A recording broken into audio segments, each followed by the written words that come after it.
Picture Production. Ni boti moja ya kifahari sana ipo katika maeneo haya.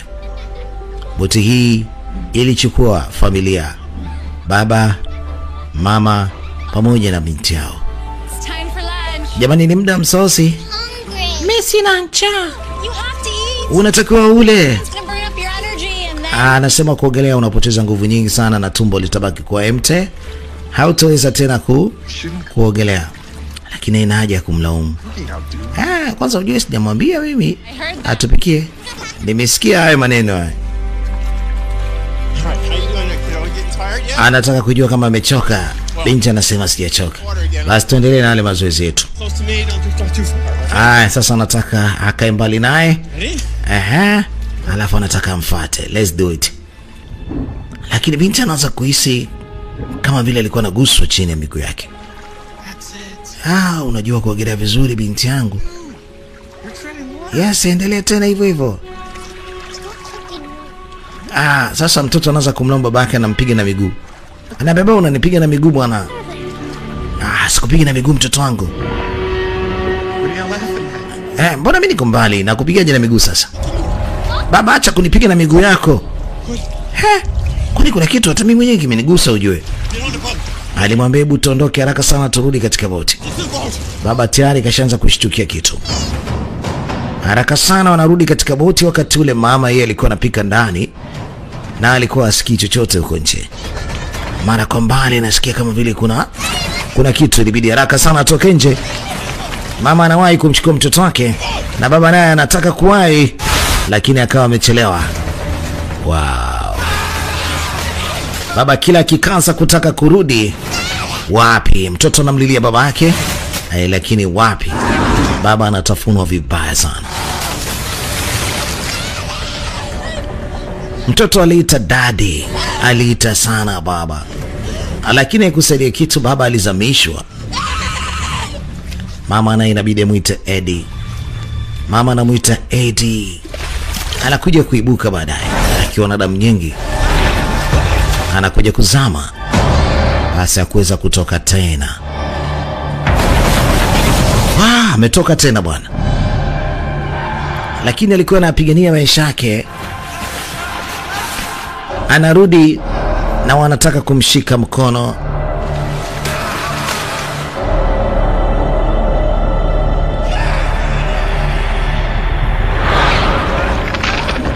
Huyu jamaa anatafuna huku chini. Alikuwa anahisi kama na yeye pia amezama, na kama alikuwa anakuja kutafunwa hivi. Anatuonyesha akiwa mtoto na anavyokuwa mkubwa. Ghafla bidivu anakurupuka katika usingizi mzito, usingizi ambao ulikuwa ni mbaya kabisa. Nafikiri hizi ni njozi ambazo zinamsumbua kila wakati. Ni miaka imeenda, bado baba yake anamsumbua kichwani.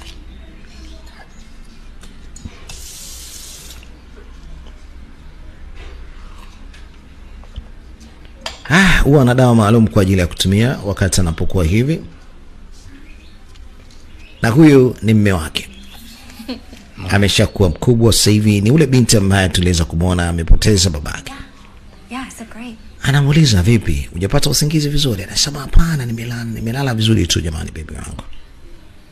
You're right. Lakini alimwambia haina haja kutumia tena hizo dawa. Must be the jet lag. Mke wake amekuwa ni mtu wa kutumia hizi dawa kila wakati. Ni dawa ambazo za kumtoa mtu katika hali ambayo ya stress. What are you talking about? Umezungumza nini? Sijakusikia. Your dad? Najua baba yako anakuangaisha kichwani mpaka leo. Same stretch of water. No one will blame you if I get... Mimi siwezi kukulaumu katika hili, kwa sababu ni vile ambavyo akili jinsi ilivyo. Kwa hiyo hawezi kumlaumu. No, a need is... Lakini kitu kimoja ambacho mimi nakihitaji mpenzi wangu. Plus you don't even know Benz. care less about this sunken treasure shit. Kwa sababu umjui tu Benzi. Yeah. Labda hutaweza kujali, lakini kwamba Benzi ni kijana msafi, kijana mzuri na anaweza kutufanyia kazi yetu vizuri. Wakiwa wanakumbuka miaka ya wao kuoana, basi wanatakiwa waende mahali kwa ajili ya kufurahi. Besides, museum in London, very much like me to find sunken treasure shit. Cha kwanza nashukuru sana Mwenyezi Mungu amempatia mwanamke mzuri mwenye kujua maisha ni nini. na alikuwa anamwambia katika kipindi hiki cha kusherehekea miaka kadhaa ndoa yetu, basi watoke kwa ajili ya kwenda kufurahi mahali, waende wakale bata. Baby anasema mna shida, mume wangu mimi niko kwa ajili yako. Basi twenzetu mke wangu tukafurahi. Japokuwa binti alikuwa ameapiza tokea alipopoteza babake kwamba hataweza kuyagusa maji, na alikuwa anatamani kuwa mmoja kati ya wazamiaji wazuri na alikuwa na uwezo huo. Basi leo hii mpenzi wake alikuwa anamwambia kutimiza miaka kadhaa ndoa yetu na miaka kadhaa kumpoteza baba, basi waende wakafanya safari ya kwenye maji, waende wakaogelea na vitu kama hivyo. Wapo safari, wao walikuwa ni wakazi wa nchi ya Uingereza, lakini leo wapo katika nchi ya Thailand. Kazi yetu ndo jina lake ili hapa wanaita Into the Deep. Ni kwenye kina kirefu sana cha maji. Wanakatiza mitani baada ya kuchukua gari ya mkodisho, na sasa wanaelekea maeneo ya pwani ambako tayari wamesha arrange ama kuandaa tukio la kuelekea kunako maji, waende wakale bata na vitu kama hivyo.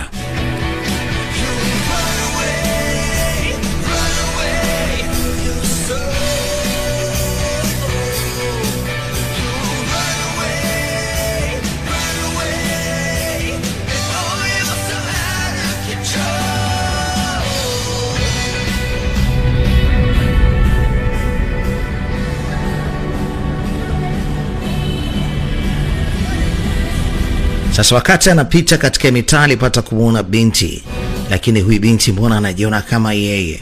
Na alikuwa anamtazama kwa majonzi. Alimtazama, mbona kama kafanana mimi kipindi hicho ningali kama nikiwa na umri wake. Basi alikatiza tu katika maeneo na hatimaye walienda maeneo ambayo walikuwa na miadi ya kuweza kukutana na Benz. Acha nikujuze kitu kimoja. Moja kati ya sehemu nzuri sana katika ulimwengu, nazungumzia dunia. Moja kati ya sehemu nzuri ya kwenda kutalii, utalii kama huu ambao sisi tunauona baharini, pwani nzuri, visiwa vizuri, mandhari ya ajabu kweli kweli na ya kuvutia, milima kama hivi unaiona, ni katika nchi ya Thailand peke yake. Thailand ni sehemu iliyojaliwa kuwa na sehemu nzuri na vivutio vingi sana vya bahari.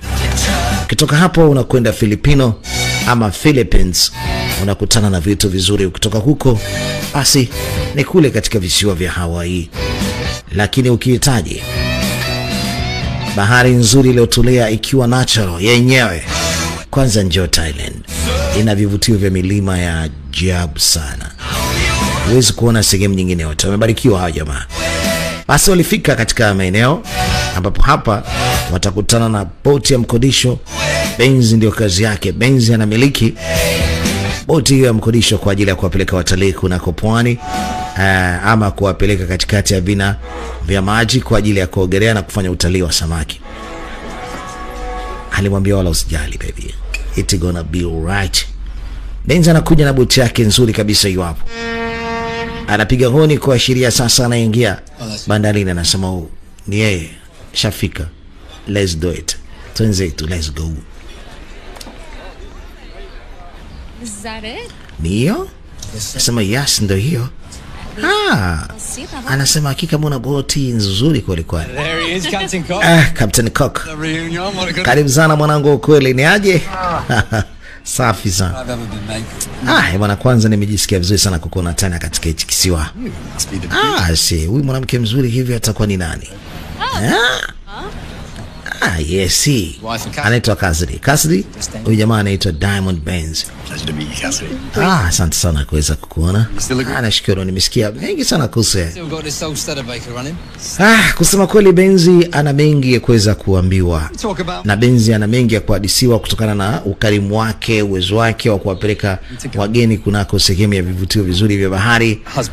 Anasema basi jisikie raha tu kwamba hakuna tatizo lolote. Na hao walikuwa wanataka kwenda kufanya utalii kunako open space, yani free diving. Yani maana yake unakwenda kuogelea sehemu ambako hakuna kina kirefu cha maji, alafu unakwenda kuogelea sehemu ambako hakuna matisho ya samaki wakali.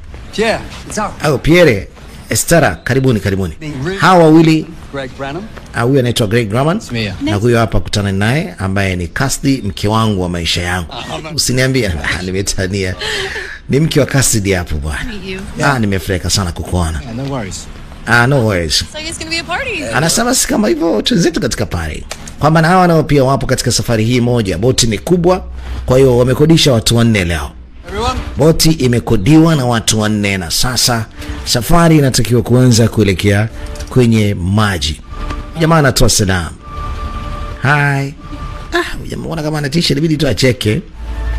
Lakini ndio mtumishi katika boti ya Diamond, anaitwa Diamond Benz. Basi alitoa gear, akaweka gear na hatimaye wanaondoka katika eneo hili la pwani ili kuweza kusogea moja kwa moja kunako bahari. Kazi nzuri kabisa hii hapo, anaita Into the Deep. Mimi ni DJ Maki, ni DJ Machine, mzee dara Agit Production. Niko sambamba na wewe mwanzo mwisho kukupatia burudani za ukweli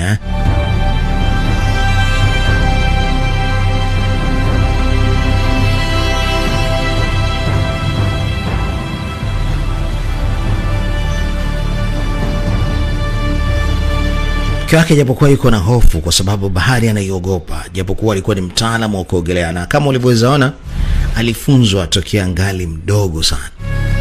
Na hata hapo alikuwa bado hajaacha kuogelea na anatukumbusha wakati alipokuwa anarudi tena pwani, japokuwa alikuwa amepoteza babake na mtu mkubwa ambaye amemshawishi kurudi tena pwani alikuwa ni babu. Akiangalia bahari alikuwa aniogopa sana baada ya kumpoteza baba. Anaendelea kukumbuka sauti ambazo baba alikuwa anapiga. Hapa ni maeneo ya volcanic chains and electronics plants, such like that. Sasa huyu alikuwa ni mmoja kati ya mwalimu ambaye anatoa taarifa za bahari na vile ambavyo watu wanavyoenda kutalii katika maji. Tunaita Seaman's Rule, ama tunaweza tukaita nyinyi ni wageni hapa.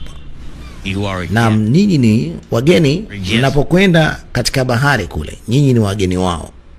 Samaki yale ni maeneo yao na falme yao. Wanaweza wakawapa ruhusa mkuje mfanye utalii ama msiende. Ama mkiwepo wanaweza wakafanya chochote kile. Kifupi kaeni mjue mnapoenda baharini mjue hii sio familia yenu na mjue si sehemu ambako nyinyi mnapaswa kuishi kwa muda wote. Ni sehemu tu ya falme za watu wengine ama viumbe wengine. Nyinyi kwenu ni maeneo ya haya tunaita surface. Surface yani maana yake chikavu. Si tumeelewana He was showing me.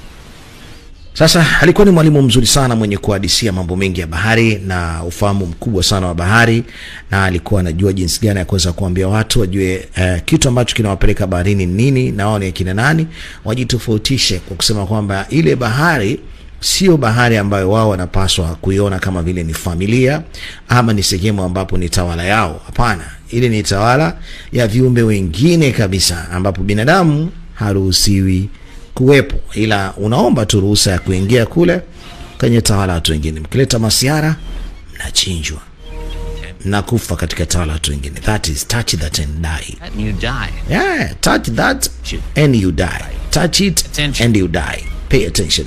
Yani ukishika vitu ambavyo havikuhusu unakufa. Kwa maana mnatakiwa kuwa makini sana mnapokuwa katika maeneo haya ya pwani ama mkiwa katika maeneo ya katikati ya bahari. Ni kwa sababu si falme yenu. Nyie falme yenu ni nchi kavu. So kwa hiyo okay. Sasa nafikiri wote mnahitaji kufanya assignment, majukumu pamoja na mambo mengine. Basi nendeni kule mkate sign, tutaonana wiki ijayo.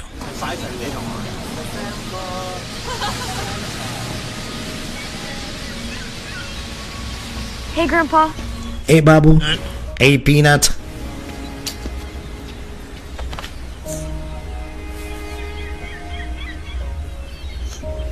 Hey. Your mother tells me that mama yako ameniambia you've been having some bad dreams lately. ya kwamba una ndoto mbaya. I can't stop thinking about it, Grandpa. Anasema nimeshindwa baba. Nimeshindwa babu kuacha kufikiria kabisa. Alimwambia usijali, mjukuu wangu, haya ni mambo ya kawaida. Ocean. Ameshindwa kabisa pindi anapoangalia bahari, anaendelea kukumbuka tukio ambalo limemkuta babake. Did you know I'm having the same thing? Alimwambia hata na mimi mwenyewe nilikuwa na kumbukumbu kama hizo. Nikiangalia bahari, basi ilikuwa inanigea majonzi kwa sababu nimepoteza watu wengi sana ambao ni wapendo wangu. Kila nikicheki bahari, nilikuwa mpaka sitaki niangalie bahari. Lakini inabidi upambane na hali uliyokuwa nayo. Na bahari uone kwamba ni sehemu rafiki isiyokuwa na matatizo. Gotta see him again. Anyway, look, just angalia kama find some time today, you know, and we can talk. Aendelee kuangalia bahari, basi hata kesho kishikuto atakuja tena hivyo hivyo mpaka atazoea, ataona kitu cha kawaida. Anamkumbuka babu na alikuwa anawaza wakati ule bado tupo katika safari, wanaelekea katikati ya bahari kwa ajili ya kwenda kufanya utalii. Anaitwa Diamond Bonds na aliendelea kufanya kazi yake na anaendelea kuwasogeza hawa watalii wake katikati ya kina kirefu cha maji, na anatoka sasa maeneo ya pwani, na huyo ameshakata kona kadhaa na hatimaye anaelekea sasa katika kina kirefu cha maji. Lakini katika maeneo haya sasa kulikuwa kuna jamaa wako na mitutu ya bunduki, na kuna wengine wako hapa katika boti nyingine. Wanawaona jamaa wenye mitutu ya bunduki na ndio wanawafuata, na wanaelekea katikati ya kina kirefu cha maji. Wanasema almost there, wanakaribia kufika, na wako na kitu ambacho ni kama rada. Anasema tuko karibu, zungukeni. Naona kuna kitu anakitafuta. The drug shipment is somewhere, kwamba kuna sehemu ambako meli ilizama na kuna vitu vya maana kweli kweli, nadhani wanakwenda kuvitafuta. Jamaa anawaambia jiandaeni. Kama nilivyokuambia, kuna visiwa vingi sana, na hivi visiwa ni vizuri, vina mandhari safi kabisa ya kitalii. Anasema yeye, chekini boti ile kule, mbona kama vile inakuja kutugonga hivi? Hebu iangalieni kwanza ile boti. Alafu wanakuja kutufuata tu. Ilibidi waonyeshe bunduki baada ya kuona wa jamani kama vile wanaanza kuzingua. Oya vipi, kuna kitu kwani mmedondosha hapo chini? Naambia wewe wege, kuwa makini wewe. Nauliza tu jamani. Samanini kama nitakuwa nimewakosea. Wewe fala. Kumbe nao pia wana mitutu ya bunduki, wakajipanga, wana mashine kubwa kuliko za wale jamaa. Na mbaya zaidi ni kwamba wale jamaa ni wachache, au wengine huku ni wapo wengi. Sasa wakaanza kubishana. Vipi mzee baba? Anasema wakamue. Waliwateketeza wote. Kabla hawajawasha wamewashwa. Dadadake. Nadhani kitu wanachokuja kutafuta ni kitu kimoja. Yaani kitu wanachotafuta wale washikaji na kitu wanachokitafuta hawa ni kitu kimoja. Hey, hebu niletee hiyo tracker. Told them off. Alisema nileteni tracker, alafu hao jamaa watupeni ama watoseni kwenye maji. Sasa tracker wameshaipata hii hapa. Tracker nafikiri ni kitu ambacho ndio kile tulichokiangalia kwa jamaa walikuwa wanajaribu kuangalia kitu gani wanachokitafuta pale, kipo wapi. Kwa hiyo walikuwa wanajua jamaa wanatafuta nini. Haya, tunarudi kwa wale ambao wamekuja kufanya utalii wa kwenye bahari. Bwana mdada umemwona, anamwambia mpenzi wake funga kidogo hapa. Ana bodi manyonyo hatari kabisa. Checking up on me? No, of course not. Umenicheki nilipo? Anasema of course. Kwa nini nisikuone mjukuu wangu? I wanted to see my grand. Nataka kuona mjukuu wangu akiwa na tabasamu nzuri sana usoni wake. Yeah, I'm checking. Yeah, I'm checking on you. Sit out. Hamna shida babu. Nipo baharini leo. How you feel? Unajisikiaje lakini? I'm fine. Mimi niko sawa. I'm fine. Upo sawa. Jambo zuri sana kama upo sawa mjukuu wangu. Sasa mimi nakutakia kila la heri, you know? Nakutakia kila la heri. Na nakutakia kila la heri kabla hujapoteza mawasiliano yako katika simu. Sababu inavyoonekana ni kwamba wakienda mbali zaidi katika bahari, mawasiliano ya simu kawaida itakuwa imekata. Ni kwa sababu wanahitajika kuwa labda na range fupi. Unajua simu zinategemea minara sasa ukienda mbali kama mnara unakuwa haupo karibu, ni kama hivi sasa mawasiliano yanakata, na jaribu kutafuta kama radio imekuwa ni ngumu. Sasa wanaelekea mahali ambapo mawasiliano hayatakuwa. Nani ulikuwa unazungumza naye baba? Nazungumza naye Cassidy. Lakini naona binti sijui nini mzima hapa. before we lost Seltzer. Cassidy nadhani atakuwa ni mtoto wa huyu mama. You know, Ambaye huyu ndio mume alimpoteza mume wake, huyu ni mama alimpoteza mume wake ambaye ni mama wa yule mtoto pia. Kwa hiyo huyu ni baba yake ambapo pia ni babu wa yule mtoto. Especially about Greg. You know, he's a good kid. he's not a kid. And neither is Cassidy. I know that. I know that. I know. I know that. Okay, so... yeah.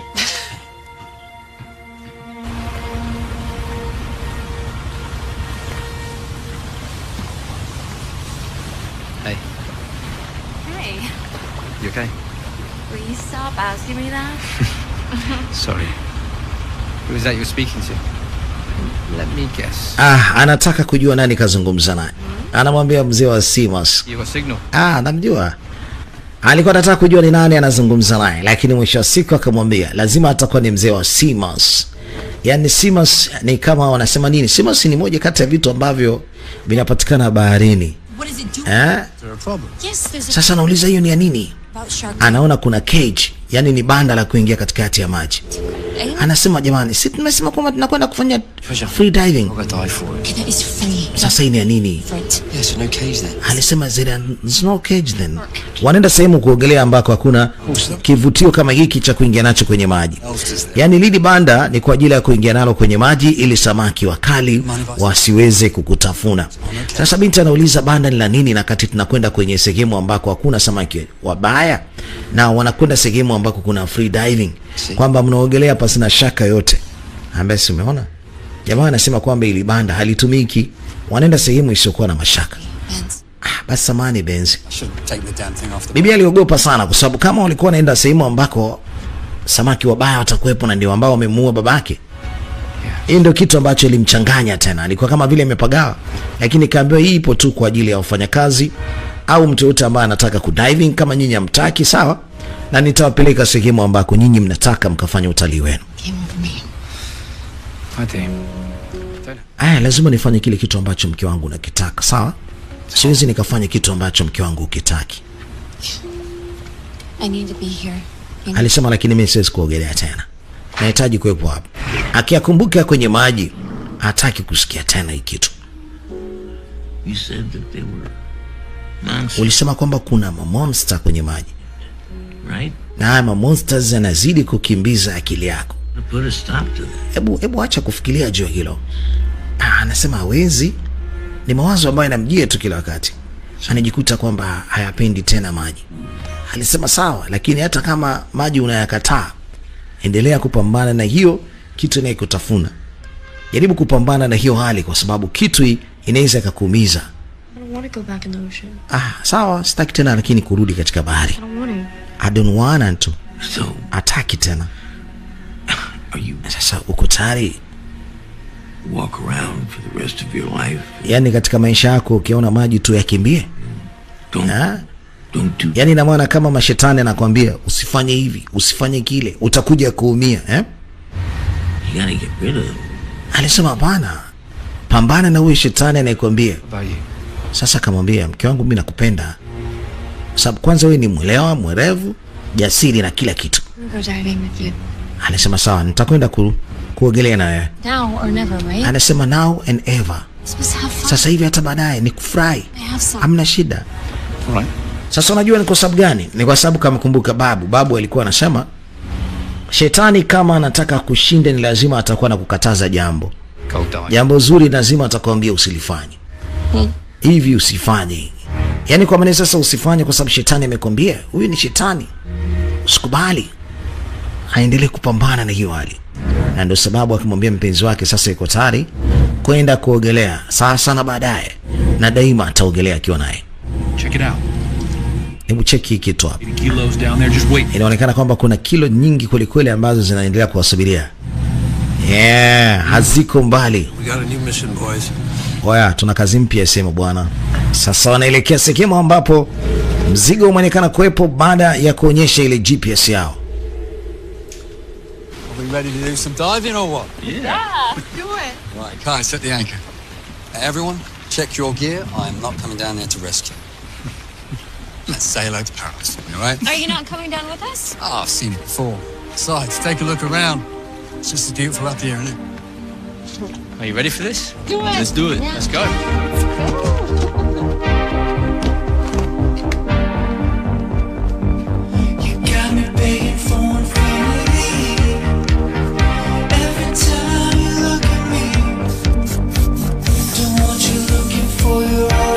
Haya, sasa wanajitayarisha kwa ajili ya kuzama kunako maji.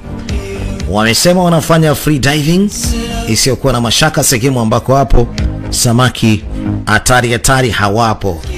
Wanafanya free diving katika sehemu ambako hakuna mawindo ya samaki. Wanajitayarisha. Kwa hiyo kuna wapenzi wawili na wao pia ni wapenzi wawili. Kwa hiyo kuna couples mbili. Jumlisha kuna watu 4 ambao leo hii wanafanya free diving katika maeneo haya. Na utalii kama huu upo mwingi tu katika bahari yetu, hususan kule Zanzibari. Mambo kule ni mpwito bwana.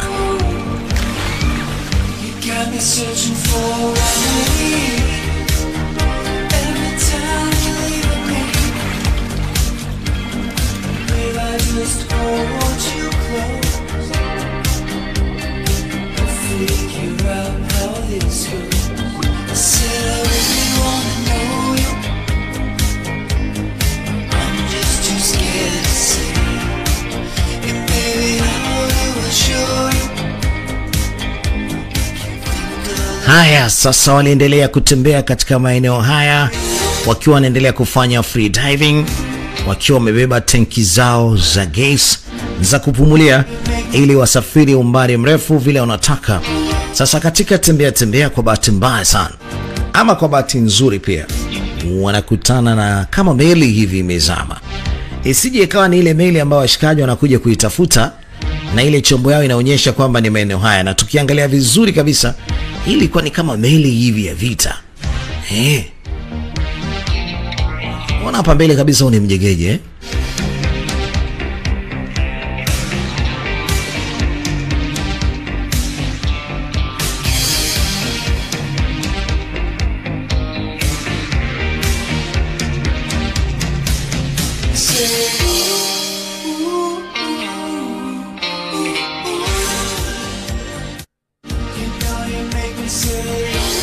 Basi wakaendelea kutalii katika maeneo haya, na hii meli inaonekana ni ya zamani sana. Ni meli ambayo labda ilipambana vita enzi hizo. Lakini sasa imeshaozeana. Sasa wanafanya utalii. Nafikiri kwamba sio eneo ambalo halijulikani kwa huyu mtalii ambaye anakuja kuwaleta watalii wenzake hapa. Yaani yule ambaye kazi yake kubwa ni kuleta watalii, anaitwa Diamond Baines. Mara nyingi analeta watu hapa nadhani. Sasa nagundua kuna vitu hapa. Nini? Ni shilingi? Ni hela ama nini? Unaweza hebu angalia kwanza hii. Hii ni nini?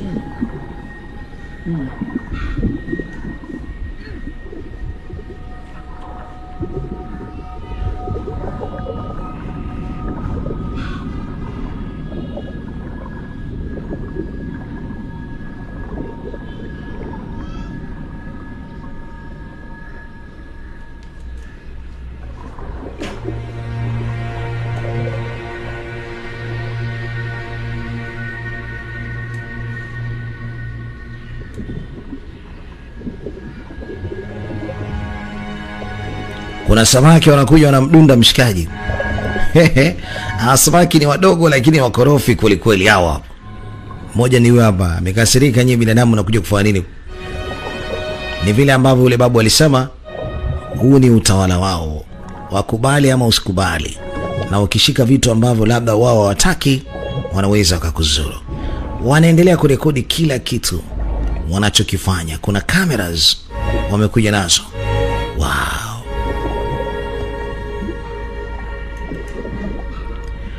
Yes, wanaendelea kupiga picha. Bibi anafurahi pale, ana dive nini, anacheza na vitu kama hivyo. Samaki wako wazuri, wa kila rangi wako hapa. Wanapendeza kweli kweli.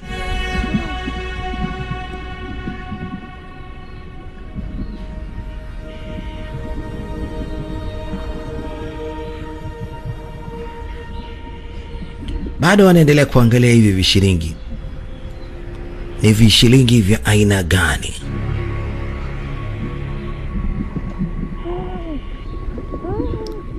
Basi mna noma. Hivi vishilingi ni vya aina gani hivi? Anaambia mna noma fleshi. Bwana, kuna mfalme wa bahari anapita huyo hapo. Binti anashtuka. Anaambia cheki huko nyuma. Baba. Hey. Naye akageuza akasema, mbona kama nimeishi kuna chakula hapa? Mbona kama nimeacha msosi? Ngoja niangalie vizuri. Hawa ni akina nani? Wamepagawa hawa. Yaani wamechanganyikiwa ghafla. Wamechanganyikiwa wajui wafanye nini. Matamu hapo. Cheki alivyoanza sasa kutaka kuwatafuna.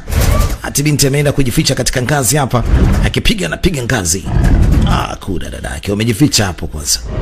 Wow. Kawakosa. Sasa alipoondoka inabidi watoke haraka sana.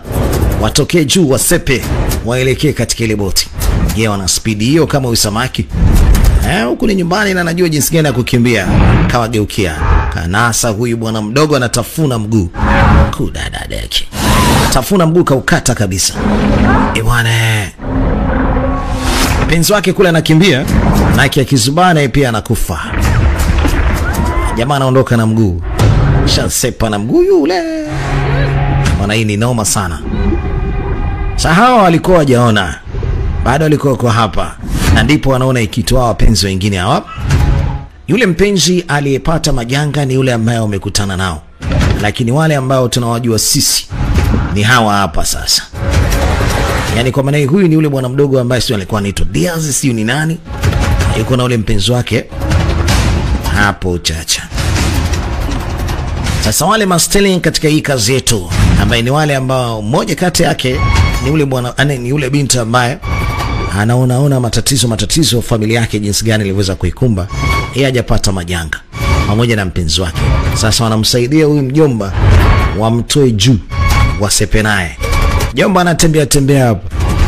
Haraka sana anapanda naye. Damu zikiwa zinatoka kwa wingi. Na mjomba naye anawageukia tena, anataka kuja kuchukua msosi. Wanafanikiwa kumleta juu jamaa akiwa hoi. Haya, sasa wamebakia mabinti pale. Wanafanya nini?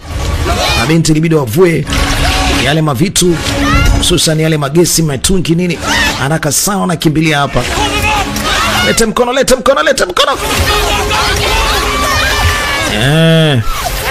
Na mshikaji naye alibaki kule. Wow, anateleza nodi tena chini. Wanafanikiwa kupanda juu wakiwa hoi bin taban. Huyu ndiye alimpoteza mpenzi wake. Yuko hoi. Mshikaji naye ndio ni wa mwisho huyu. Haraka sana naye pia anapanda juu. Jamaa anaranda hapa. Analia sana mpenzi wake ameliwa mguu. Na sijajua upande wa juu katafunwa na wapi. Sasa wanamgeuza. Hivi ndivyo alivyo maskini ya Mungu. Jamaa anatamba yule. Wanasema ghafla tu huyu alitokea, wameshindwa kumuona mapema. Jamaa anaitwa Pierre. Bwana, hii imeshakuwa ni noma sasa. Sasa hakuna budi haraka sana wawajulishe watu wa pwani waje kuleta msaada, nao pia wakiwa wanaelekea huko pwani. Hana mkono maskini ya Mungu. Benz, take a look. Benz. Could be tourists, they might be able to help. Anasema kuna watalii wengine kule, labda tuwapigie kelele, labda wanaweza wakatoa msaada. Oya Benz, wapigie kelele hao. Anasema labda tuwapeleke kwa wale washikaji pale kwenye ile boti ambayo inaonekana kwamba ni iko faster kuliko kiboti chao. Hichi kiboti chao kinakwenda taratibu. Ile inaonekana kwamba ni boti ya kisasa. Wanaweza wakapeleka haraka sana pwani. Wanataka kumwaisha ili aweze kuponyesha maisha yake. Anaambiwa kimbiza, anasema hivi ndivyo ambavyo hii boti speed yake ilivyo. Kwa hiyo wasio na wasiwasi, acha tu aende pale. Amepoteza mkono bwana. Sasa hizi bwana mkubwa. Flash bwana, tatizo kidogo tunalo hapa, tunaomba msaada. Msaada gani? Anasema tumeshambuliwa na samaki. Kwa hiyo tunahitaji tuwapeleke pwani hawa ambao wamepata majanga. Anasema ngoja tuangalie kwanza. Sawa, permission granted. kwamba wamekubaliwa. Wanasema ngoja kwanza tuwakague tuone kama ni kweli mna hiyo shida. Isije tu kwamba tunataka tuwasaidie kumbe nyewe makanjanje. Unaitwa nani? Naitwa Jordan. Hey! Hey! That's sinister looking fella. Hawa ni watu wangu hawa. Hawana shida, wako vizuri. Kuna Chanson, kuna Chunky. Alivyocheki tu kwamba hiyo timu ilikuwa sio timu ya kawaida. Anasema mshikaji uko nyuma huko. Lakini ni kwa sababu tu walikuwa wanahitaji msaada, basi ilibidi tu wawafikishe huko. Damn, only one kind of shark could have done that. It was a great white. Not supposed to be any great whites out here. There is now. I'm not fucking knowing. Goddamn climate change and all kinds of species into these waters that have never been here before. But we've never really known the whites' breeding or migratory pattern anyway. When and where they mate. Why they travel across thousands and thousands of miles. Hawa jamaa walikuwa ni makatili kweli kweli. Anajaribu kuambia they are impossible for anyone to track all the time. I mean saying they. Yani tayari kashawashika na hatimaye amewaweka chini ya ulinzi. Akasema exactly. Akasema umeona hii ni uthibitisho kwamba mimi nimeshapambana na hivyo viumbe. I'm capable of everything. And that I'm survivor. Na kwamba mimi ni survivor hili jambo. Jamani Sherimena mo. Jamani mpenzi wangu. Anakumbuka yale matukio yalimtokea babake. Kwa maana kitu inampagawisha sana. Alipokuwa anafanya mazoezi kwenye swimming, sababu alikuwa niogopa. Basi na ndipo alipokuwa anaambiwa ajenge ujasiri kwa kiasi kikubwa sana. Babu ndo alikuwa anamwambia kila siku asiwe na hofu, apambanie maisha yake. Anasema unaweza. Babu mimi siwezi tena. Anasema yes you can. You are doing. You are not doing it perfectly. Anasema kwa sasa huwezi kufanya vizuri lakini imani baadaye utafanya vizuri. Kumbuka wewe ni mwani. Simos wewe ni mwani. Right. Their kingdom. Wale ni miliki yao. Yes. Wewe kumbuka ni mgeni. You can't lose. Utakiwa kushindwa. Goddamn. Unajua wewe ni kiumbe wa hatari sana. You are goddamn predator. I know it. Yeah, they are gonna know it today. Sasa leo atalijua hili. Sasa anatakiwa kabiliana hilo jambo sana. Hai, wakati ule sasa jamaa akiwa sasa ameshamuona ule jamaa akaanza kuzunguka akaangalia kama hawa jamaa kitu gani kingine wanafanya kabla hajachukua ule mgonjwa kumpeleka anapohitaji. Nakumbuka kwamba amewaweka chini ya ulinzi bila wao wenyewe kujua. Waliona kwamba hawa wanaweza kuwapa msaada lakini jamaa anashindwa kumchukua sasa, anaongea tu. Anasema kama ni vipi huyu jamaa yenu kwa nini msimtupe? Sasa tunamtupaje bwana? Sikiliza, mimi siwezi kuwasaidia. You are all were trying to get away from us. Anasema mimi nataka nyinyi muendelee kubaki hapa kwanza mtusaidie alafu baadaye hapo tutawasaidia nyinyi lakini msijaribu kututoroka. See, I'm thinking. Nafikiria hivi. Kuna kitu ambacho umekiona. Your eyes shouldn't have. Macho yako yameona kitu katika boti yangu. Sasa kama mmeona kitu, hatutoweza kuwaruhusu muondoke hivi hivi. Wish I could believe that, Chief. I really do. Anasema kile ambacho tunakiamini ni kwamba mtaenda kutoa siri mbele. Awesome over, boys. Haya, jamaa anawateka mara moja. Anasema jamani tafadhali, niona chochote kile ambacho nyinyi mlikuwa mnakifanya. Anasema kiufupi kwa sababu sisi tumeshawafahamisha kitu na nyinyi madivers tunahitaji tuwatumie katika jambo letu, na mkiweza basi tutawacha muende, mkishindwa tutajua tutawafanya nini. Oh, really? Your friend over there. Kumbukeni kwamba rafiki yenu yuko pale. Atakufa kama mtashindwa kutupa ule msaada ambao sisi tunautaka. Samahani sana mheshimiwa baharia. Maana sasa unafikiri unataka kufa. Hey. You plan on setting your friends here down in that cage? Sasa anasema kwani mnataka kumtuma nani? Mnataka kumtuma rafiki yetu katika cage? Ama mnataka mimi labda niende? I don't know what kind. Sijajua kwamba nyinyi mnataka kufanya kazi gani hasa. Nyinyi ni wezi wa design gani? Mnataka kufanya nini? Mbona mimi hata sielewi. Drugs, I'm assuming? Akauliza, "Je, kwani kuna madawa kulevya huko chini? Mna nini ambacho mnakihitaji sisi tuwasaidie?" 250 pounds? On top of how many kilos? Anataka kujua how many kilos. 25 kilos per crate. Anasema ni 25 kilos. Kuna kama mifuko kadhaa na kila mfuko mmoja una kilo 25. Your loot? Wanataka walete surface, yani huku nje kutoka chini ya bahari. It is hunting. Anasema sawa, lakini kuna papa ambaye anawinda katika maeneo. Kwa hiyo utafanya kazi ama uwezi kufanya kazi? Mtusaidie kwanza kazi yetu. Utaenda chini uende. Will hold my weight. Whatever else I'm bringing up. I know sharks. I've studied them my whole Anasema anawafahamu vizuri sana papa. Amewasoma maisha yake yote. I'm the best chance. Yeye ana nafasi kubwa ya kuweza kufanya hiyo kazi. Yuko tayari. I didn't sign up for Ili mradi tu asiwe mtu yote, yuko tayari kuwasaidia na kuwafanyia kazi yake. God damn it. Nimevutiwa sana na wewe. You make one hell of an argument. You make one hell of an argument. Self in accord. Tumefanya argument nzuri, kwa hiyo sasa hamna shida. Tuko tayari kabisa kusaidiana na wewe iwapo kama utatusaidia na kazi yetu itakwenda vizuri. Sisi tuko tayari kabisa. Tuko tayari. What am I diving for? Anasema yuko tayari kwenda chini. Wampe hizo taarifa. Wasiwe mtu hapa. Anasema crate ambazo tunazihitaji ziko kwa hapa. Panapoonekana kuna dot za kijani. Tracking device inaonyesha kwamba ni hapa. Smugglers. Sasa akataka kujua ni umbali kiasi gani katika hayo maji. Maana umbali unaonekana kwamba ni mrefu sana. Times, ships toss them overboard. Mark it with a flag to be picked up later. Wewe unataka kutufundisha kazi. Told you the ocean's my seal. Mimi nimewaambia kwa sababu unafahamu vizuri sana bahari. Are you just pretending to sleep? Yaani mbona kama vile umejifanya umelala? Sleep? Anashindwa kulala babu. I knew. Najua tu unajifanya kama vile una usingizi na usingizi huna. You can't. Umeshindwa kulala na unataka kuniambia hadithi gani? Babu, Oh, mimi bwana nimeshakuwa mkubwa bwana. Mimi sitaki unihadithie hadithi na wala sina hadithi ya kukuhadithia. lady. Wewe ushakuwa msichana sasa eh? Ushajiona wewe ni mkubwa. Kwa hiyo hadithi utaki. You do know. Do you know of course.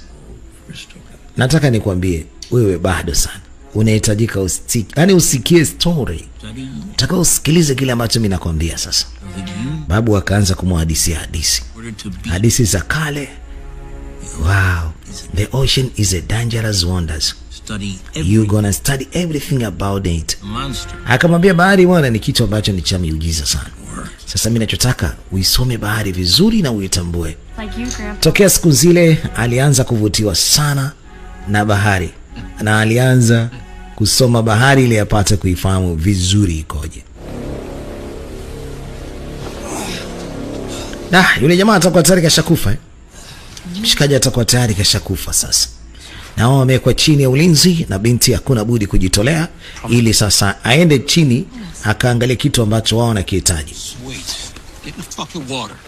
We have no radios. 45 minutes and I'm bringing you up ready or not. Understood? Yeah. Let's go. All right, come on, lower it. Let's go.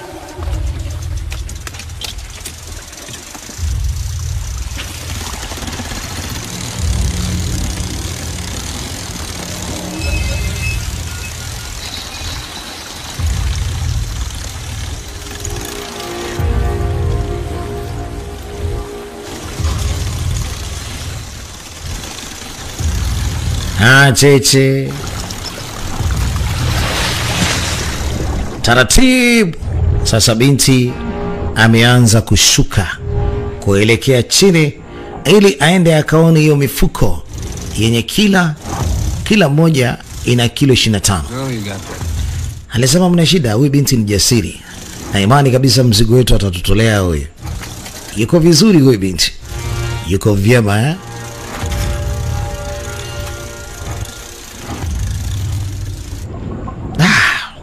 Jamaa yuko na wasiwasi kwelikweli juu ya mpenzi wake.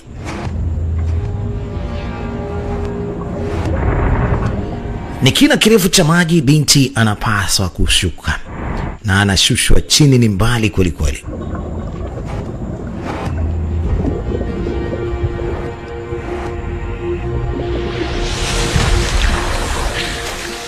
Wakati anaendelea kuzama, aliendelea kuyakumbuka yote. You can do it. You can do it. Anakumbuka binti alivyokuwa anafundishwa na babu. Akaambia you can keep it. Give yourself. Yes, when you breathe, you give yourself breathe. That's it. Yes, that's it. Kama hivyo. Yes, endelea kufanya, ni kama hivyo. Utaweza kabisa. Do it again. Do it again and again and again. Babu aliendelea kumpa mafunzo na babu alikuwa anampa ujasiri mkubwa, na yote haya sasa anaendelea kuyakumbuka wakati anaendelea kushuka chini. And they're going to be here a long time after we're gone. It's just I felt so helpless that day. Everything was just happened so fast. Anasema unajua, japokuwa binti huyu kila siku kichwa chake kinaumia, anajilaumu bure tu, lakini kitu kilitokea ghafla mno, kiasi kwamba wao wenyewe wameshindwa hata kujua wanafanyaje. Sawa, ulikuwa sehemu mbaya na wakati mbaya. You were just. There was no shark attacks ever. Lakini hata hivyo wanakuja kutuambia eti yale maeneo hakuna papa. Hajawahi kuwa na papa kamwe. What I know is I didn't raise a weak daughter. Anasema na mimi kitu kimoja nataka nikueleze. Sitaki kumlea mtoto ambaye ni dhaifu. Nataka huyu binti yako awe mkomavu, asiwe dhaifu. Hicho ndio kitu kikubwa ambacho mimi najaribu kukifanya hapa. You have to help her.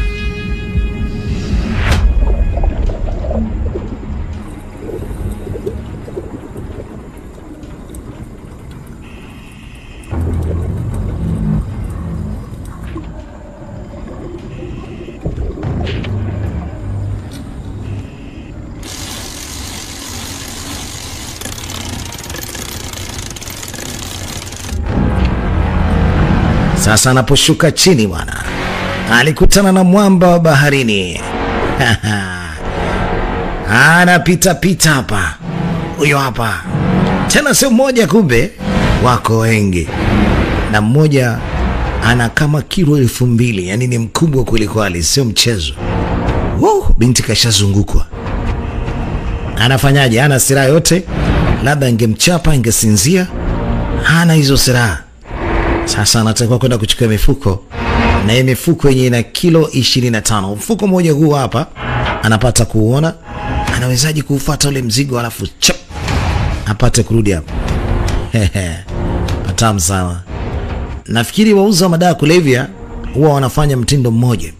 Wanakuja na meli kubwa, wanatupa mizigo katika kina kama hiki, wanakupa na code.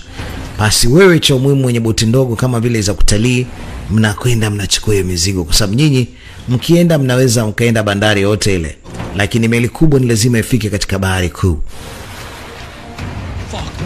Bwana, fuck me. Binti yupo katika matatizo. Anasema we yuko na mzigo wangu hapa chini, hawezi kupandishwa kwanza. Tulie. We vipi, acha kuleta wenge. Ngoja kwanza lete mzigo hapa. Binti anatakiwa kuwa chop, avute mzigo alafu ajaribu kupanda nao kama ataweza. Yuko nje na mzigo huu hapa. Mzigo uko mbali kidogo. Sasa anang'ang'ania mzigo arudi nao. Alafu mzigo napata kuona ni mingi. Mzigo kwanza ni huu. Chapo wanawahi nao katika banda. Na wajomba ndio wanarudi sasa. Mzigo wa pili huu hapa. Angechukua mzigo mmoja AC. Naona kama kuchukua mizigo miwili anazidi kujichelewesha huyu binti. Bwana, bado hajatoa signal kwamba anataka kupanda juu. Bado signal hajatoa. Wajomba wanaendelea kurandaranda. Patamu hapo. Bala.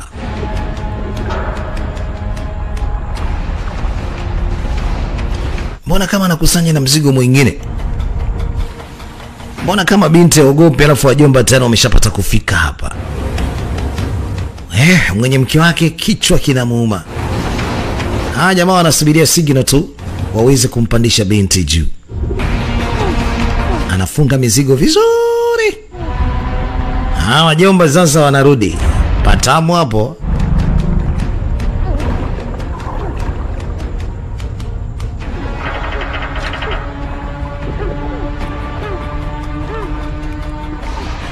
Anafunga mizigo yote vyema. Anazidi kuchelewa, mizigo iko 4. Yani kwa maana hii ni kilo 100 ya Mandrax ama madawa kulevya, ama unaweza kaita cocaine. Anamaliza kufunga sasa. Wajomba hapa. Haraka sana anakimbilia ndani chap. Anafunga na mlango chap. Bwana nusura ng'atwe kama mizwa papa. Wamesikia kitu hicho. Benzi inakuaje? Hebu mpandishe juu na mbe. Atulie kwanza mpaka atupe signal kama mzigo wangu upataye niache wewe. Hapana chezea mimi. Cheki wanavyotaka sasa kumuua. Cheki wanavyogonga kudadeki zake. Watavunja cages. Wanaweza wakaibomoa wakamchomoa nje. Wana nguvu wao. Bala. Yani mtikiso mpaka juu kudadeki. Anaomba basi aletwe juu chapu huyo. Wanamleta juu sasa. Woo! Sasa binti anatakiwa kushikilia pale. Wanamgombania mzee. Wanampandisha juu chapu. Mashine ni nzito kwa sababu binti alifunga mizigo yote. Mimi nilijua tu kwamba hii itakuwa noma Alitakiwa achukua mzigo mmoja mmoja ingependeza zaidi. Sasa mzigo unazidi kuwa ni mkubwa. Na binti hawezi kufungua tena. Anasema namuona huyo hapa sasa anapanda juu.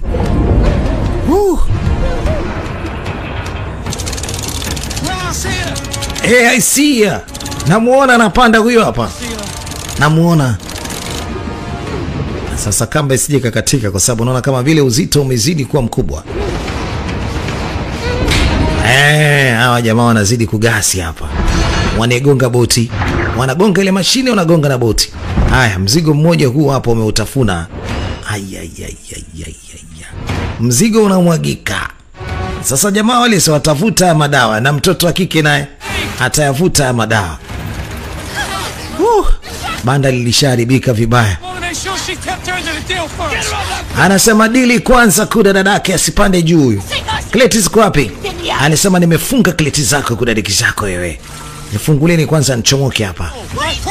Ziko wapi kleti zangu? Anasema nimezifunga na kamba ziko chini, sijajua kama zimepandaje.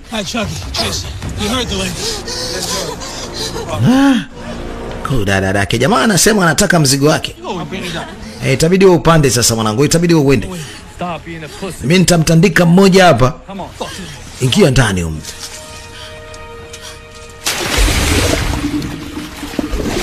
Sasa jamaa anacheki kamba. Anacheki kamba mzigo ni aje. Anasema naona kama kuna kleti mbili hapa. Sasa mwingine uko wapi?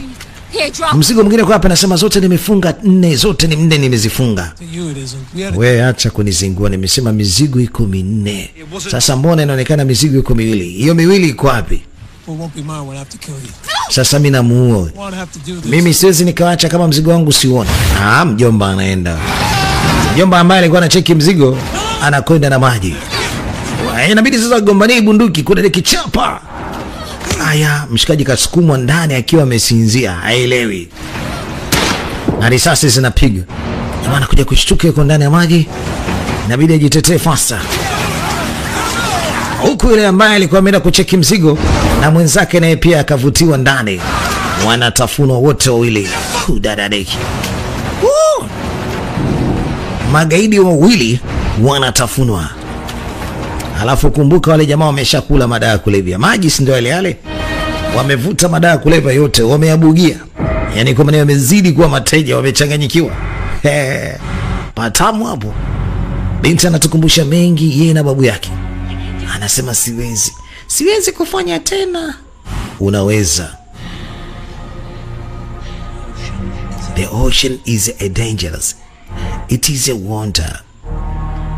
Bahari ni sehemu ya hatari, lakini ina miujiza.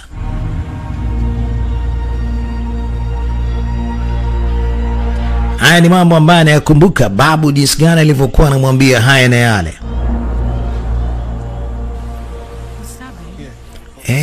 Sema inakuaje? Wanagundua kwanza hivi shilingi anampa na anamwambia pole sana. Anasema utaniambia kleti zangu 2 ziko wapi? Tunahitaji kuingia ndani hapo. Angalia. Sasa hiyo nini? He came looking for it. He works for the National Museum in London. That's why we're here. Let me guess. Ngoja kwanza nifikirie. Unataka kusema kwamba mume wako ndiye alikuja kwa ajili ya kuchukua hii?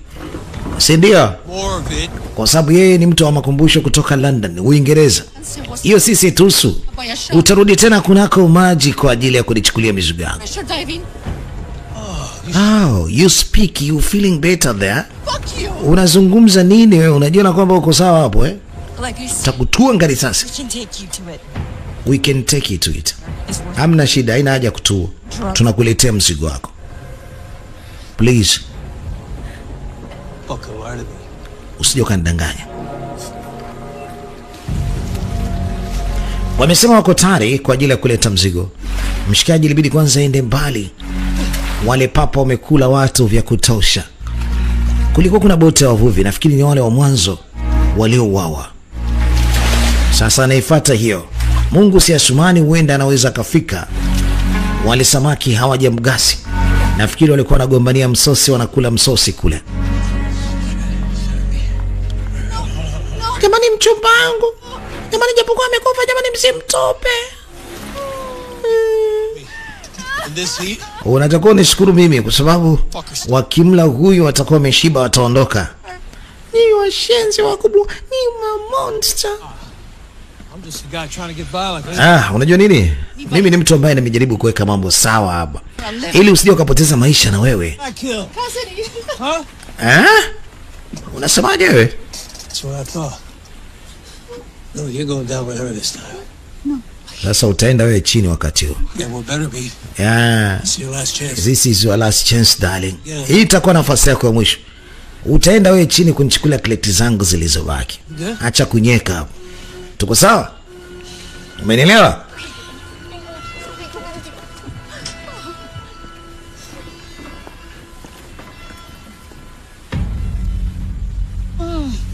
Dada kumbe alikuwa ameumia kidogo. Akamuuliza vipi, inaumiza eh? Anasema wewe acha, inauma vibaya mno. I can't. Mimi siwezi. Follow my lead. Niko hapa kwa ajili yako. Uifuata kile ambacho mimi nitakueleza. Stop thinking about Pierre. Lakini jamani, nashindwa kufikiria na mambo mengi kichwani juu ya mume wangu. Mume wangu ametupwa ndani ya maji, nafikiri nakuaje? Anaona kama kuna boti hivi inakuja. Stay right here. Akasema stay right here. Tulia kwanza. Ngoja mimi nikamzuge huyu jamaa. Mshikaji kafika sasa katika ile boti ya awali ambako kuna jamaa walifanywa ukatili mkubwa sana. Wale jamaa nao pia kuna kitu alichokuwa anakuja kuchukua hapa ambako ni madawa kulevya. Wow, anagundua kuna vitu vya hatari humu.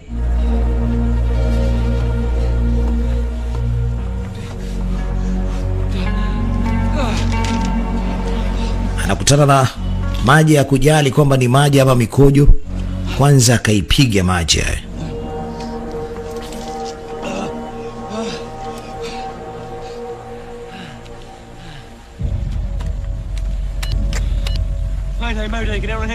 Mayday, jamani kama kuna mtu yote anaweza katusikia. Mayday. Anajaribu kusema kwamba kuna watu hapa wametunasa nini, kuna watu wanataka kutufanyia ukatili, wanatufanyia unyama. Anasema anataka kuzungumza na wewe binti huyu. Anasema haya muache, nyie endeleeni kuangalia ulinzi hapo nje. What brings you my little... Nini kilichokuleta hapa? Got a knife out there, didn't you? What are you talking about? Unazungumza nini? Alisema nimekuona unanishangaa mimi. Flatter yourself, Prince. Sasa kukushangaa wewe, kwa nini nimekupenda bibi? My investment. Sikiliza. Get. Mimi wala sijali madama. Naambia mimi na shida, mimi niko tayari kukupa chochote kile kama umenitamani. Who are you? Hebu kwanza nikuulize, wewe ni nani? Ni nani hasa? I'm just a guy. Nishakwambia mimi ni mtu ambaye kazi yangu kubwa nafanya chochote ili mradi niishi. You're Lakini kwa nini jamani mnawaibia watalii? How did you even get here? Eh? Why are you doing this? Sasa kwa nini unafanya hivi? Questions. Una maswali mengi sana. Like me, we don't exactly. Sasa maswali haya mimi sina majibu bwana. Murdered my fucking husband and I think Yaani umemuua mume wangu jamani. With all the killing and... Wewe acha basi kunipigia kelele hapa, mimi niko nafanya mambo yangu. Okay, sawa. Umesema ni kujaribu haya. Yeah. Unamfahamu Jordan? Ndio. Play along. I'll pray long. Not like... But you might not like what you hear. I used to be in the Navy. SEAL team. Nilishakuwa Navy. Yaani Navy SEAL team. Nilishakuwa mwanajeshi. Na nimefanya hiyo kazi kwa muda mrefu sana. Lakini haina manufaa wala nini. Lost my Hii truck. kazi ambayo mimi naifanya kwa sasa ndio kazi ambayo inanipatia mimi ugali.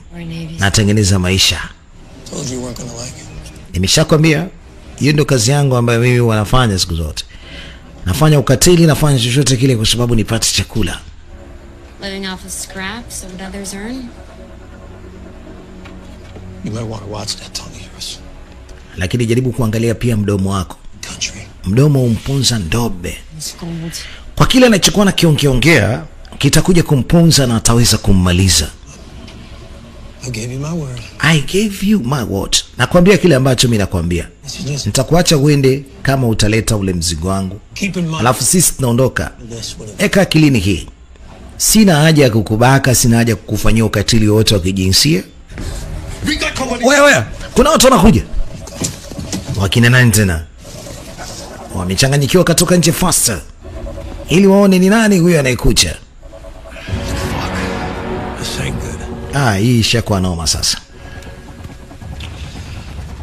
Who is it? Nani wewe anayekuja? Maritime Gendarmerie. Alisema wanaitwa Gendarmerie. Get her. Ni majeshi hayo. Go. Ingia kwenye boti haraka. Tulia kwanza, ngoja. Off in it. Wait. You and your friends are definitely dead. You got me? Anasema itabidi mzuge, mseme kwamba mnatalii. Ole wako useme vitu vingine tofauti kwamba tumewateka. US Gendarmerie wanakuja. Hawa ni Gendarmerie wa kinani wa wanania wa Ufaransa. Wanaitwa Gendarmerie. Waseme vitu vya kawaida, wasije wakasema kwamba wametekwa. Ingia huko. Hao ni watu wa Kifaransa hao. Maaskari ambao wako chini ya himaya ya Kifaransa. Wapo hapa kwa ajili ya ulinzi wa bahari. Good afternoon. Habari za mchana? Sio mbaya. Wewe ni Marekani? Sir. Born and bred. Anasema yes, nimezaliwa Marekani, nimekulia Marekani. Oh, not me, babe. Hey, babe, come here. Hey, babe, njoo hapa. Anamuita mpenzi. Hamna shida. Mchumbangu huyu. Diamond? Huh? Yeah, you are. Yeah. Mpenzi wangu huyu. Mbona kama mdada anaogopa? This whole thing? Sasa anauliza kwa nini boti hizi zimeshikana? Kuna nini hasa kinachoendelea? Anasema hamna. Tuna marafiki zetu ambao Nothing to worry about. wanaogelea wala msio na wasiwasi.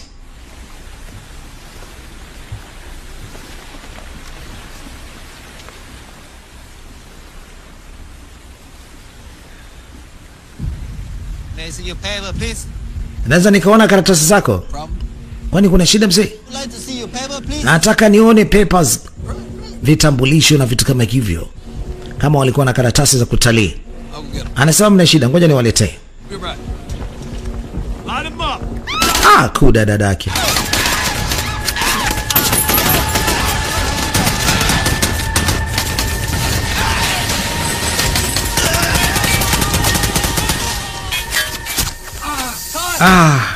Anaitwa Kai, maskini ya Mungu. Likapigwa tanki ambalo ni la kujazia mafuta. Kai alikuwa ni mtumishi wa Diamond. Maskini ya Mungu. Turn it. Where's the med kit? It's in the cabin. Go get it. Go. Hebu nenda kachukue first kit. Binti anaenda kuchukua first kit kwa ajili ya kuja kumtibia maskini ya Mungu Kali. Hayden's shot. Anasema amepigwa risasi Kai. Yeah, let's get short. Kai yupo hoi. This is your dad. Anasema sasa anakuhusu nini? Anakuhusu nini wewe? Achana naye. Amededi, wewe nataka tufanye kazi yetu. Now get ready. Ushaanza kujiona wewe ni mtoto wa Mungu, nini utakusaidia maisha yake? Achana naye. Njoo hapo unisaidie kazi yangu. Nataka mzigo wangu uchomoe. You need some more. Need some more. Huyu anahitaji maji.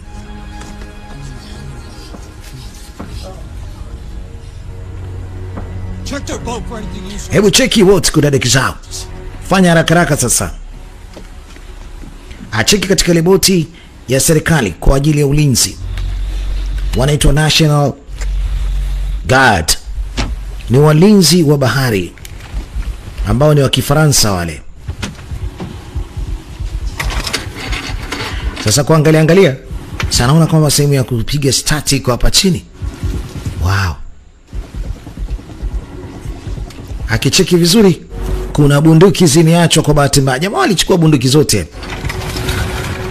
Katekenya kitu imewaka. Sasa kwa nini asiwarudie wale wapuzi? Anawarudia kwenda kupambana nao kwa ajili ya kwenda kumkomboa mpenzi wake. You got this. I don't want to. You're gonna be okay. Alimwambia sasa, sikiza, tunaingia huko chini, wala usio na wasiwasi mpenzi wangu, sawa? I'm sending you two together. friend indeed. Mna shida, rafiki yako anakuhitaji sana. Focus. Naomba uhime taratibu taratibu, usiogope. Tunaingia ndani ya maji kwa ajili ya kwenda kuchukua mzigo wao jamaa.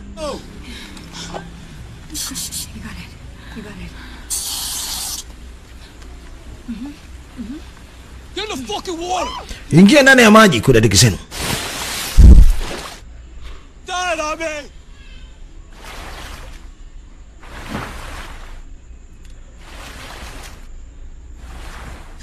Haya.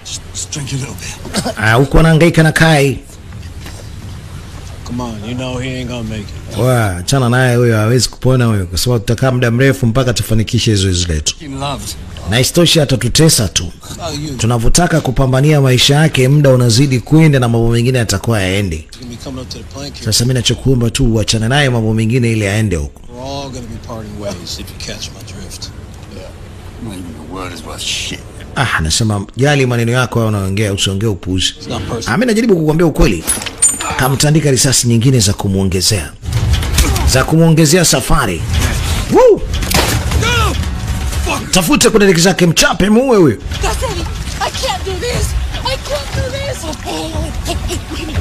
Hebu niangalie. Hapa tunawatoroka jamaa, tunaondoka zetu.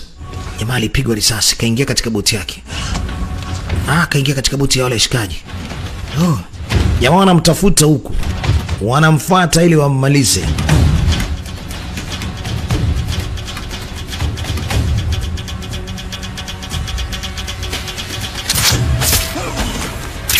Kitu kampiga na mashine ya kuvulia samaki. Piga na mashine ile ya kuvulia samaki kudadiki zake. Kaisha. Na samaki yuko mbali. Wako wawili wana njaa tena, wameshakula, wana njaa nyingine. Wakapita naye. Walimgombania kama mpira wa kona. Jamani, mimi sikuogelea mpaka kule. No, tunaweza. Twende, okay? Anasema jamani, Pierre amekufa. Na kila mmoja atakufa.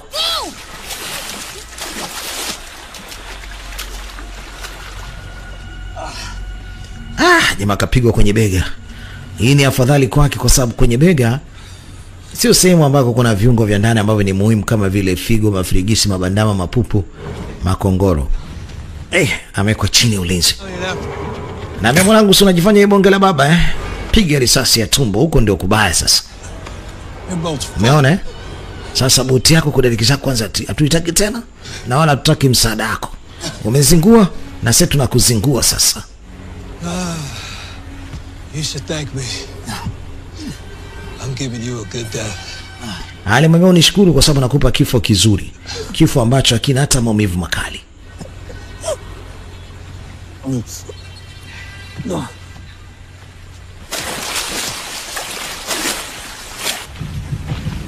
Wajomba wanapita chini hapo. Simama. Wajomba tayari wameona. Wajomba wanapita kwa chini. We, Sara anazama. Sara kadata. Jomba anapita chini hapa. Kamuona anamfuata Sara. Wow. Bwana huyo.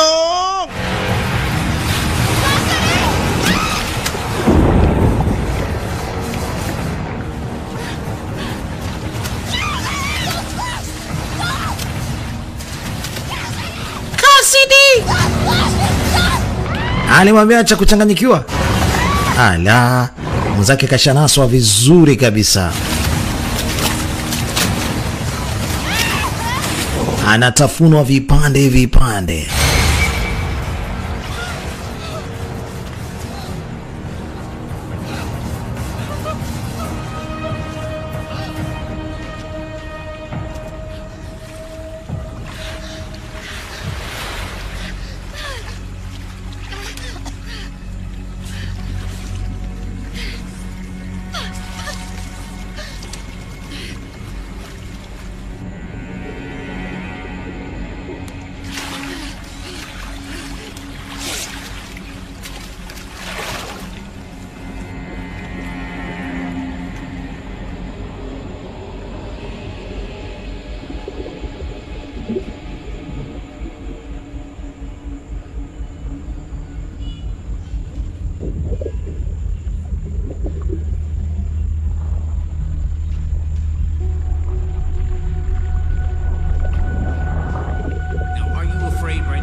that fear and doing Anamwambia sikiliza, kwa nini unaogopa katika maisha yako? Anamwambia ndio. Sasa hofu ndio kitu cha kwanza kabisa ambacho kitakufilisha katika maisha yako yote.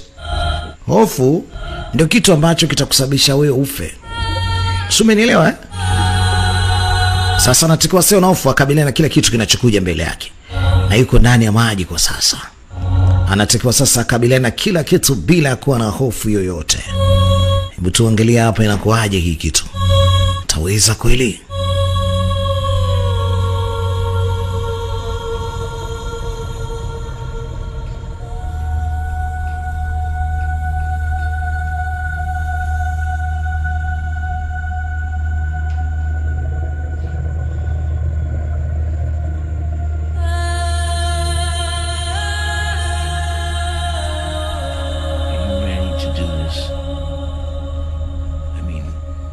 I mean ni kwamba uwe tayari kufanya chochote kile katika maisha yako. Figure out how to put you stop to that monster. Awe tayari kufanya chochote katika maisha yake na awaze na kufikiria ni kitu gani ambacho anaweza kufanya kupambana na huyo monster na kumuzuia huyo shetani na kumaliza. Ever since you were a little girl, you've been running from it. Anasema tokea ungali mdogo ulikuwa unamkimbia sana huyo kiumbe. Sawa? Sasa inaje tena kumkimbia huyo kiumbe? Unatakiwa kabili naye. Umalizane naye. Si umenipata eh? Unatakiwa uwe tayari muda wowote ule kukabiliana naye huyo shetani.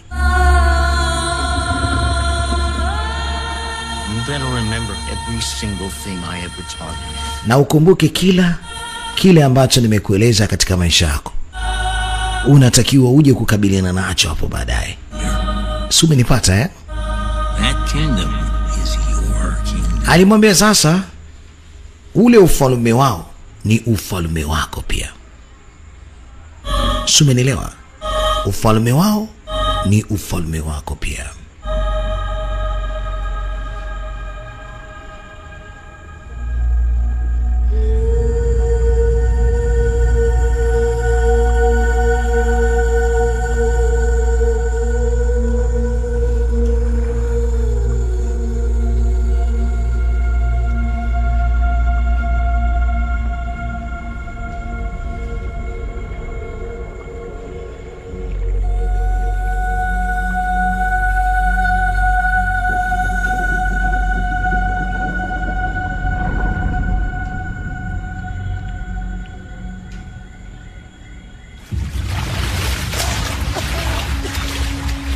Bwana alicheza na ule samaki nini? Samaki alishindwa kummaliza. Sasa anarudi katika ile boti. Mpenzi wake anakuja na vizii hii boti. Anawezaje kukabiliana naye? Alafu sasa anakutana ile boti inawaka moto. Yaani inawaka moto. Kuna nini kinachoendelea? Wameuawa. Anakuja mdogo ili kujua ni kitu gani. Anakuja akiwa anaogelea ndani ya maji. Anamuuliza, vipi umepata mzigo? Anasema hapana, mwenzangu ameshindwa. Ameshindwa vipi? Nataka mzigo wangu. Anasema mzigo wako hamna. Hii nini sasa? Hey, where's my gold? Nasema mzigo wangu uko wapi? Misamu yangu iko wapi? What did you do? Umemfanya nini wewe? Anasema jamaa alikuwa anakufa nikamuua tu nimuue. Nimeamua kumuua ili kwa sababu aende huru. Wewe mshenzi wewe. Sasa mimi sifanyi tena kazi yako. Anamwambia sasa engine yote inawaka moto. Nitakuacha hapa. Anasema na mimi pia sitaki tena kufanya kazi yako. I'm done. Sitaki tena kufanya kazi yako kudadiki zako. Anasema afanye tena kazi. Jomba anakuja huyo hapa. Anakuja mdogo.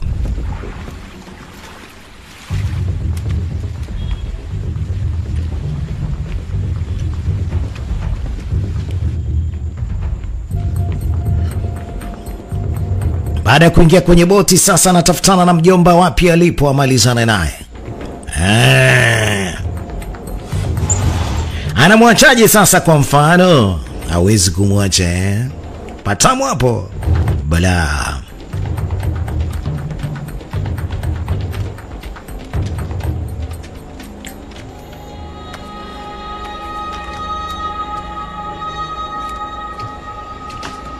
anatafuta katika ile boti ya wale washikaji. Kuna mmoja yuko hapa akamata kisu. Sasa kampigia kelele ya nini? Sasa itakuwa kumua tu kimya kimya. Haya, sasa inakula kwake hapo chacha.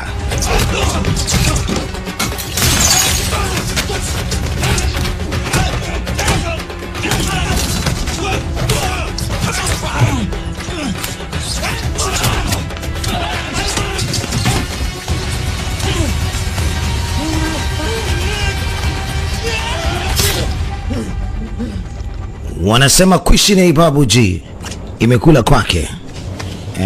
Singepiga yowe ingempiga kimya kimya. Sasa kapiga yowe imekula kwake dadeki.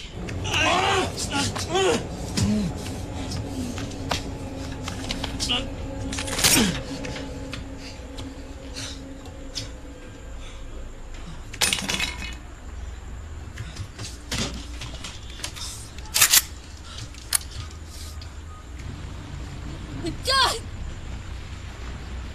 It's a real shame. I really thought you were something special. Nilikuambia kwamba wewe ni something special. Wewe ni mtu maalum. You were around for a while. Lakini mimi nashangaa unarukaruka kama maharage. Una kipaji. Una uwezo mkubwa. Lakini tatizo lako unashindwa kufanya kazi yangu. Tatizo lako ni muongo. Unadanganya. Na mimi nimechoka, sitaki tena kusikia uongo wako. Bwana mkubwa, tupa silaha. Unasema? I'm not gonna ask you again. Drop the gun. Sitaki nikuulize wala kukuambia tena. Tupa silaha. Look at you. Hebu jiangalie. Unasema nitupe silaha. Haya, nimeshetupa hapo. Cassidy. Yeah. Uko vizuri? Anasema yes. All right, Chief. You got the upper hand. Back. Hamna noma mwanangu. Mimi niko fresh tu, nimeshaachia kila kitu. I give you that. What are you gonna do about it, Greg? Haya, sasa baada ya kutupa kila kitu unataka kufanya nini? Hivi unafikiri unaweza kaniua mimi? Unaweza kanipiga risasi? Unaweza kufanya hivyo? Unaweza? Najua uwezi kwa sababu ni mtoto wa mama. Hauna mamlaka hayo. To the authorities? Yeah. Come on, man. Come on, man. Nipige basi kama unaweza. Injini ndio inazidi kufa kio. Shitload of trouble. Best thing we can do is all board my vessel. Alisema sasa kitu kimoja ambacho unaweza kukifanya ili kuweza kufika pwani ni kuchukua boti yangu. Na wewe hujui jinsi gani kuendesha hivi. Ana lolote uwege hivi. Alikuwa anamvizia kwa ajili ya kuchukua bunduki, kafanikiwa. Mtoto wa kike anamlukia kuda dadake. Atupo huko. Woo! Chapa. Binti hakutaka kukawiza. Jamaa amekuwa mjinga. Binti amefanya kweli. Alisema nadhani hiyo binti yuko sawa. Yaani una kulemba, una kiwesha. Oh.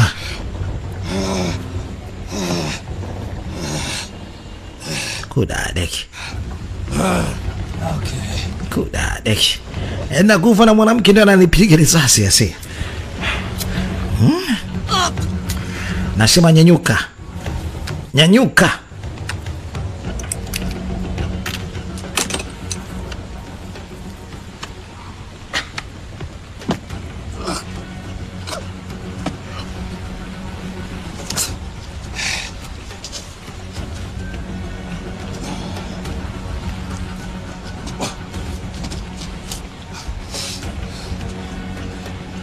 Whatever you're gonna do, you better get on with it. Kitu kimoja ambacho nataka kufanya. Ufanye basi kitu ambacho ni sahihi kabla tujaliwa na papa wote. Alisema sio mimi. Ni wewe ndio utailiwa. Kudadeki. Chapa risasi. Naam. Kazama ndani ya maji. Anaanza kutapatapa. Anataka kurudi kwenye boti. Na afu wajomba kumbe walikuwa wanacheza karibu tu hapo. Wanamtambia, anasema baba si umekuja mwenyewe? Ngoja kwanza sisi tukutafune. Wanasema naye.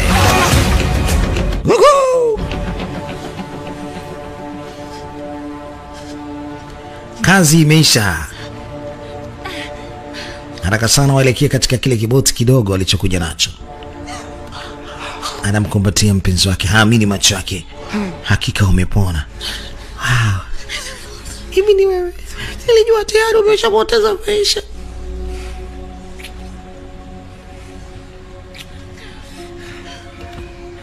Look, I don't mean to break this up. Sina maana ya nyinyi kukuingilia, lakini mimi huku sijafa, ila anahitaji msaada mkubwa sana. Bahati nzuri Suka yupo, wanaweza wakachomoka na hii. Wanachomoka naye. Bonge kasi hii hapa hii. Wanaita Into the Deep.